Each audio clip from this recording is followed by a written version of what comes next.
Chapter 4. In the warm light of morning, Gix and Glaceon sat across from each other. Hatred, natural to either man, gasped the air between them. Glaceon had immediately recognized the untouchable who had stabbed him and infected him. Gix had immediately recognized the housite he tried to kill. Given a chance, each man would have repeated that long-ago fight, attempting to end it differently. Fortunately, Glaceon and Gix were too ravaged by Thysis to fight. The hatred they shared was slightly less powerful than the disease they shared. Lesions moved across Glaceon's body in slow swarms. He had not improved in the months since Gix's arrival. Gix had improved significantly. That was good. He had been little more than a living skeleton when Yawmoth had found him. The disease united these foes. So too did their hatred of the man who was their healer, capture, and tormentor, their only hope and their likely doom. Yawmoth worked with unusual energy this morning. He moved efficiently from his work table to the windowed alcove where he conducted his healing sessions. Every morning after breakfast, the two patients were brought from the infirmary and deposited in the alcove. Throughout the day, Yawmoth worked on them, teasing away tissue samples, applying salves, insinuating strips of metal beneath the skin, compelling dross and powders down their throats, recording outcomes and devising new treatments. He worked like an artist in a lofted studio, manic fits of inspiration interspersed with long periods of languid brooding. He paced furiously, improvised implements from cutlery, brewed foul concoctions, and all the while spoke to his subjects. Only substance that had any real impact on the disease had been Power Stone contact, and that impact is negative. Yawmoth muttered to himself as he sat down a tray of gleaming filters on a small table between his two patients. They regarded him with narrow-eyed suspicion.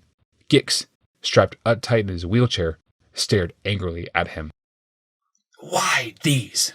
Why more poison? Because he isn't trying to cure us, croaked Glaceon. He's trying to cure the disease. He cares nothing for our comfort and health, only for our contribution to a cure. Yawmoth blinked mightily at the two men. His thought diverted for a moment. But we're not just test subjects, Glaceon went on. We're famous test subjects. The stricken genius and the man who struck him. The whole city watches Yawmoth. Everyone prays that he succeed. The very council, the body that once expelled him like a rotten hunk of meat, now offers him every aid in his endeavor.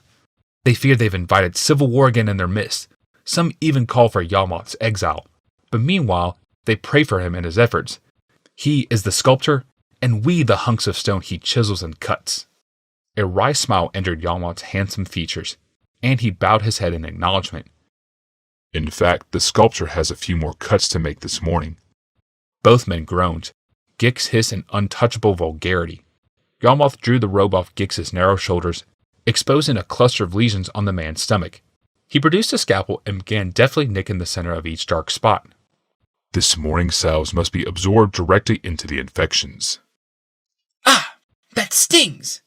Gix shouted as the first drop struck the oozing wounds. The man struggled against the linen straps that held his arms to the chair. Bastard! Yawmoth placidly continued applying drops. Yes, that would be the alcohol suspension. It speeds absorption. He adds substances to speed absorption, to decrease viscosity, to stabilize composition, to intensify interactions, but never to dull pain, never to make the unpalpable palpable, groused Glaceon. Yawmoth finished with Gix and turned toward Glaceon. As he set down one scalpel and picked up another, Yawmoth's attention strayed past the windows to the glimmering height of the city. Beyond the dome of the council hall, something gleamed brilliantly. You'll get your wish today. He drew aside Glaceon's robe and began cutting into the lesions on his shoulder. I have an appointment elsewhere today. You'll both be sleeping through the effects of these salves. Oh, no! Gix protested. Not me. Not today. Every time you put me to sleep, I wake up missing another hunk of skin. Shut up, Glaceon advised, hissing as drops soaked into his back. You can't refuse. He'll just inject the stuff and be none too gentle doing it. You shut up, Gix spat. You're as much a prisoner as I am. At least I act like a prisoner, not a lapdog. You act like a savage, an outcast. That's what I am. A ceremony today I'm required to attend. Yawmoth mused absently as he finished with Glaceon's shoulder. His patients were in a full-out verbal brawl now. He seemed to hear none of it. He set aside the filters and drew steaming liquid from a cup into a bladder. Fitting a hollow needle into the end of the bladder, he stuck Gix's hip. And in a few hours before the Souths have run the course, it would be painful were you not asleep, and I'll be back before you awaken. The Untouchable's insults slurred away into nonsense. He went silent and slumped forward into his seat. Yawmoth looked at his satisfaction at the stooped figure.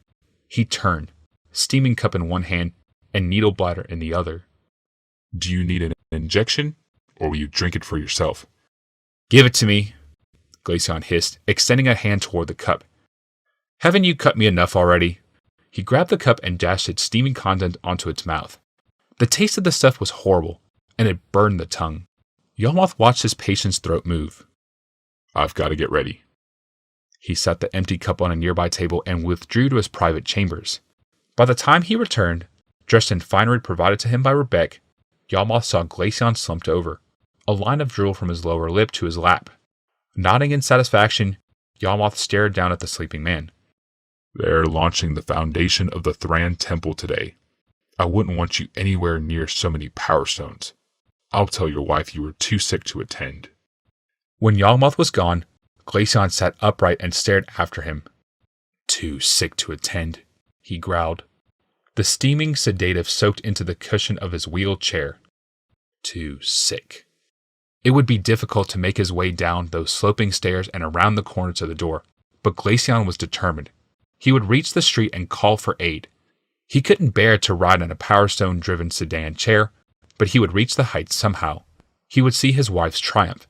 He would see the vast plain of stones she had assembled, stones Glaceon had created. I'll be the one beside Rebecca, not that damn Yawmoth. Yawmoth stepped into the sedan chair outside his door. He had grown skilled in the operation of the craft, had become a true house yacht. In the 7 other Thran city-states, sedan chairs were extravagances. In Halcyon, the skies hummed day and night with them. They were symbols of the future, the perfect marriage of Glaceon's technological innovations and Rebecca's fanciful designs. Joined, their talents created devices that literally ascended. Yawmoth slipped his hand beneath the control stone. The sedan chair lifted from the tiled portico. It edged over the rooftop of Yawmoth's apartment building and soared over the infirmary. It lay on the 7th of Halcyon's 8 terraces. A place of illness and disease cannot reside at the highest pinnacle of the city, Rebecca once said. The grandest buildings towered on the 8th terrace above. Yawmoth's sedan chair whirled up the cliff wall toward it. This was the safest way for Yawmoth to travel. The streets were unfriendly to him. Most citizens distrusted or even feared the ex-exile. The Housite Guard harassed him. The Council of Elders entertained motions to have him banished anew. As always, Yawmoth could count only on himself. This was little matter. He was the most reliable person he knew. He flew over noble houses done in the old style, massive and multicolored, with ornate minarets, balconies, facades. Beyond loomed the gray great dome of the Council Hall and the grim Hall of Judgment. These edifices, and the temples that sided with them, were from a later period. In the place of onion domes and round fancy, the state houses and temples had an angular severity, white stone pointing skyward. This district ran to the sheer edge of the basalt extrusion. Some of the farthest buildings even hung over the 1,500-foot drop. For half a century, there had been no room for a new building. Until Rebecca and Glaceon, their Thran temple would not rest on the ground, but float above it. Its foundations would not lie in shakable bedrock, but in unshakable geometry. No one had ever thought to build on ideals instead of realities. The vision for the temple had been Rebecca's. The innovation to make it real? That was Glaceon's. Today, the floating foundations of that temple would be launched. Yawmoth's sedan chair topped the looming wall of the amphitheater, and he glimpsed beyond it to the foundation of the Thran temple. For lack of room, it had been constructed on its side, a wall in the center of Council Boulevard. It seemed a huge window of stained glass, tens of thousands of large power stones fitted tightly together. The near face of that towering wall was smooth and seamless. The far side was toothy with jutting crystals. Morning sunlight struck the foundation and broke into myriad rainbows. A huge crowd had gathered. Their uplifted faces were painted in the gleaming light. It seemed the whole city was there. All wore finery worthy of their future temple. The crowd thronged Council Boulevard and spilled out onto 5 cross streets. Sedan chairs parked atop any available flat spot. Guards prevented folk from landing on rooftops. The nearest available spot lay crowded blocks distant. No time to land, Yawmoth observed.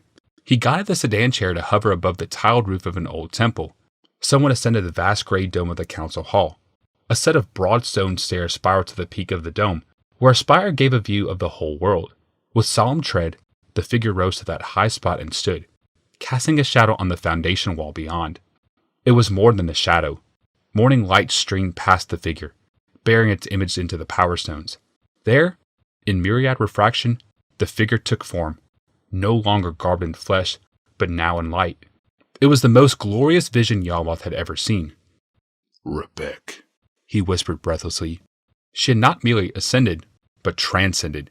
She seemed an angel, a god, gleaming there, a colossus of light projected by the foundation. She smiled. The city cheered. The sound was like the breath of a titan awakening. Yawmoth's shout was loud as the rest. Rebecca spoke. The power stone sewn into her cloak carried her voice throughout the city. Welcome to Halcyon, she said simply. Another roar erupted. Rebecca waited for it to cease. Her calm eyes and patient lips were keen focus. None of them and all of them at once brought the crowd to a hushed silence. I stand here above the dome of the council hall, the highest point of our city. This is the pinnacle of our past. It is the farthest that we could rise as creatures who walk upon the ground. Today, the pinnacle of our past will become the threshold of our future. The Thran Temple. You all heard these words. Unlike the temples of the past, this building will not block light from us, but bring light to us. It will not merely direct our eyes upward, but will also elevate us. It will not set our minds on gods above us, but will gather our own images and project them onward upon our city. Upon the clouds. Upon the very moon and stars. The Thran Temple will not be founded on the weighty world, but the bright firmament. Since the start of our great empire, we Thran have sought to rise from contingency and chaos in the perfect heavens. Today we take the first step. She gestured down to the base of the foundation. There, a crew of artificers released chains from massive anchors sunk in the basalt. Slowly, with a terrific silence, the wall of crystal began to rise into the air. The foundation knows its place. It longs to hang where the temple will be. Its very structure is attuned to its correct position. Never will it fall from the sky. Never will it cease to shine upon us a vision of our transcendent selves. The wall lifted magnificently upward. The light image of Rebecca shifted and danced away in the brilliant spectacle. The foundation glowed blindingly like an ocean waves in sunlight. As it pulled free of the crowd, their finery swam with a spectrum of color. They were cast in the angelic image of Rebecca. The old gray council hall was changed also. Leaves of radiance rioted across stately columns and stated pilasters. Tall windows became gleaming waterfalls. The council hall dome, once gray stone beneath the beaming sky, became a vast and shifting cloud. The whole upper city was transfigured. Yawmoth had never imagined such beauty. Among leopards and lizardmen, he'd come to believe that humans were no more than a precarious pile of spurting organs and brittle bones. Now he glimpsed something more, something glorious. He glimpsed the destiny of a nation. The shimmering foundation tilted as it rose, curving toward its final level orientation. It overtopped the council hall. Power stones drifted above Rebecca's head. The jagged underbelly of the foundation bathed in her radiance. As it passed by, Rebecca reached up fondly and ran her hands along the stones. The foundation only just cleared the spot where she was before it halted in air. Level now, the plane of stone sank slowly into position, just beyond and just above the pinnacle where Rebecca stood. She spoke again, and the crowd hushed. Here will be our temple. Another ovation rang out. It lies just above and beyond our former reach. It is more than a mere step that separates it from the world below. It is a leap. Anyone who would enter the temple must leave the world behind and leap through the air to reach it. Let me be the first to take that leap. The silence of the crowd deepened. The world held its breath. Yawmoth actually stood in the floating sedan chair. He clung to the curvilinear white bars that encased it. Rebecca leaped. The tiny shadow of her figure broke free of the covetous earth. She hung for a moment between the worlds. Her foot came down upon the gleaming temple. The cry that answered that landing was like the blast of a volcano. No sooner had Rebecca landed on the floating space than her image shot through every stone. It gleamed down in a million projections on those who waited below. Welcome, Halcyon! The frozen tronc shifted and broke. Those nearest the council hall flooded up the broad stair Rebecca had added to the eastern facade. In moments, young men and women gained the rooftop. Their eyes were lit with idealistic joy. They ran toward the central dome and the stairway that spiraled around it. Yawmoth saw his moment.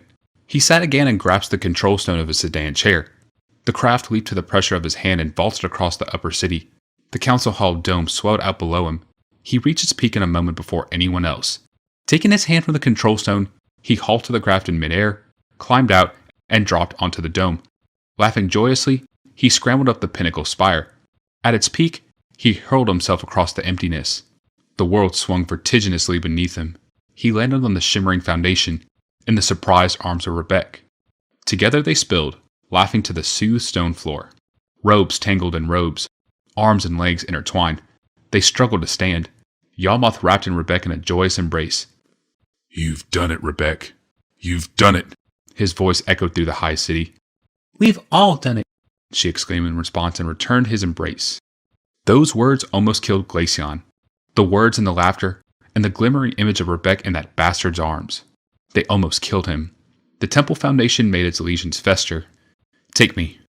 Back down," Glaceon gasped to the man who had wheeled his chair up the steep streets. "I cannot bear the glare of that thing,"